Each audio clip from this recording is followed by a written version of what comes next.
మిమ్మల్ని అడుగుతున్నా. అమరావతికి ప్లాన్ చేశాను.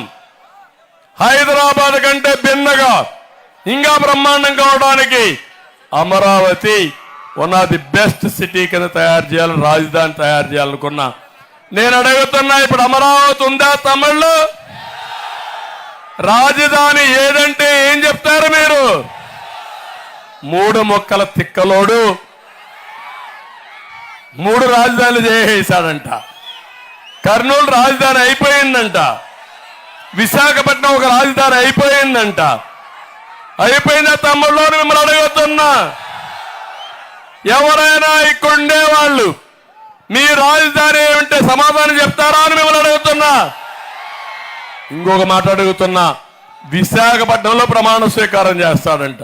కాదు, ఇడుపలపాయలో చెయ్యి. మీ నాన్న శ్మశానం పక్కనే చెయ్యి. మనలందరినీ నాశనం చేసి నంద్యాల వాళ్ళు విశాఖపట్నం పోవాలంట ఈ సైకో కోసం. వెళతారా తమ్ముళ్ళు? మీకు రోషం లేదా? కోపం లేదా? కసి లేదా? మీ బాధలు గుర్తురావా మీకు? వస్తే ఏం చేయాలి?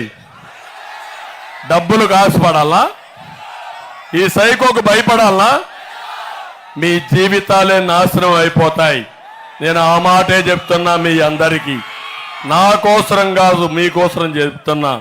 నేను అడుగుతున్నా, ఈరోజు రాజధాని బెస్ట్ రాజధాని చేయాలనుకున్నా పోలవరం 72% పూర్తి చేసి పోలవరం నీళ్లు, గోదావరి నీళ్లు రాయలసీమకు తెచ్చి బనక చెర్లకు కనెక్ట్ చేయాలనుకున్నా. ఏమైంది తమ్ముళ్ళు? ఇప్పుడు ఆ గోదావరిలో పోలవరాన్ని ముంచేసే పరిస్థితికి వచ్చారు. అభివృద్ధికి పుంతలు దొక్కిచ్చాను.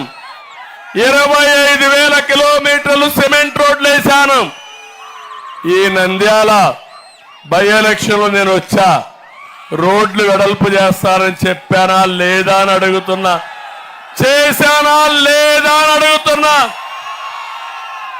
ఈ నంద్యాలలో 14,500 ఇండ్లు ఈ పేదవాళ్ళ కోసం టిట్కోలో కట్టించానా లేదా తమ్ముళ్ళు అని అడుగుతున్నా. 5 ఏళ్లయింది నేను కట్టిన ఇండ్లకు రంగుల పిచ్చోడు రంగులేసుకున్నాడు కానీ మీకు ఇచ్చాడా తమ్ముళ్ళు అని అడుగుతున్నా. ఇది ఎక్కడ పిచ్చో నాకైతే అర్థం కాలేదు. ఎక్కడ కరెంటు పోలు కనబడిస్తే దానికి రంగు, లేకపోతే ఎక్కడ శ్మశానం ఉంటే దానికి కూడా ఒక రంగు. ప్రతి ఒక్క దానికి రంగులు వేసుకున్నాడు. రంగుల పిచ్చోడు రంగులు వేసుకుని నేను మొత్తం మార్చేశారని అబద్ధాలు చెప్పుకుంటూ ప్రచారం చేస్తున్నాడు. అందుకే నేను అడుగుతున్నా మళ్ళా మీ అందరికీ, మళ్ళీ నంద్యాల అభివృద్ధి కావాలంటే తెలుగుదేశం ఎన్డీఏ వల్లనే అవుతుంది. ఇంకో పక్క మీ అందరికీ 16 లక్షల కోట్ల రూపాయలు పెట్టుబడులు తెచ్చాను. ప్రత్యక్షంగా పరోక్షంగా 10 లక్షల మందికి ఉద్యోగాలు ఇప్పించాను.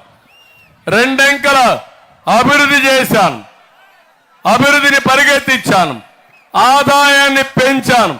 పెంచిన తర్వాత 100 సంక్షేమ కార్యక్రమాలు మీకు ఇచ్చిన పార్టీ తెలుగుదేశం పార్టీ. అవునా కాదా అని మిమ్మల్ని అడుగుతున్నా.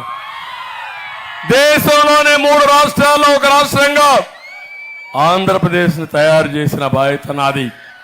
నేను అడుగుతున్నా,